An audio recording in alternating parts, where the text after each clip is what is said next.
हम विजयलक्ष्मी मिश्र सबके गोर लगै छी।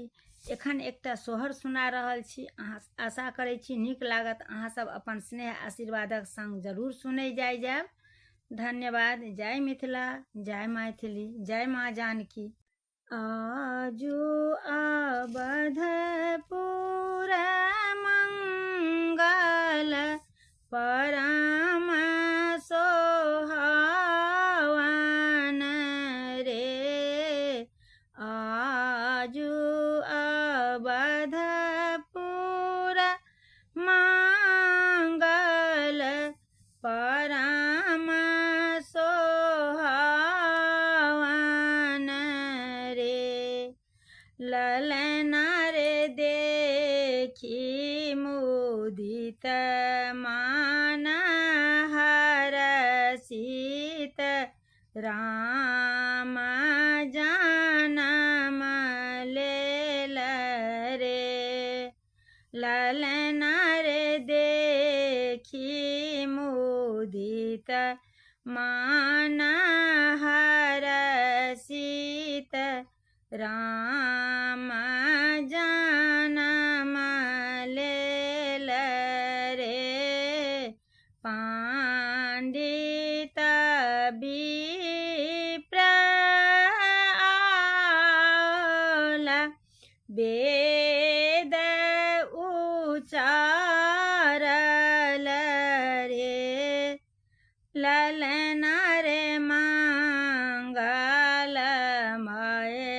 दिन आजू अवधपुर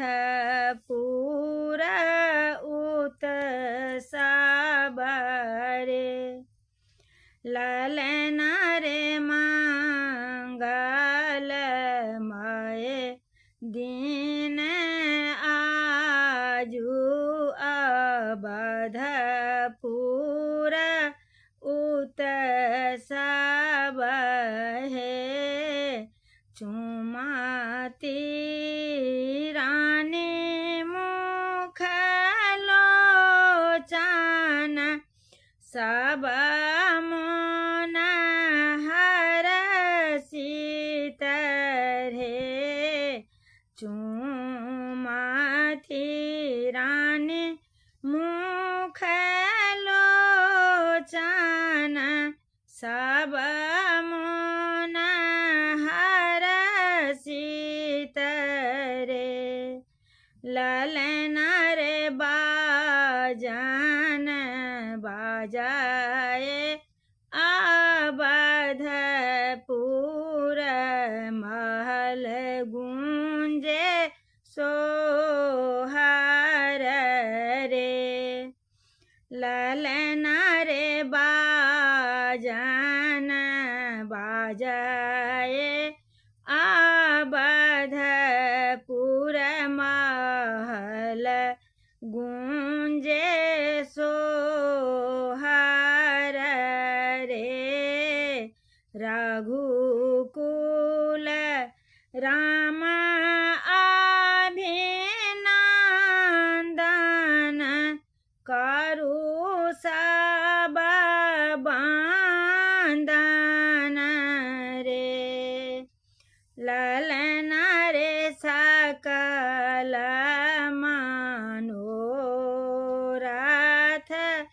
पूरल की धान्य अवधपुर रे। ललना रे सकल मनोरथ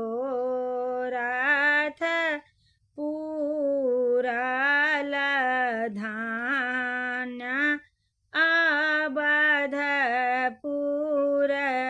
रे। राजा लुटावथिन अन धन रानी हाथ कंगन है। ललना रे देव मुनि हरषित चरण की पुष्प तारे।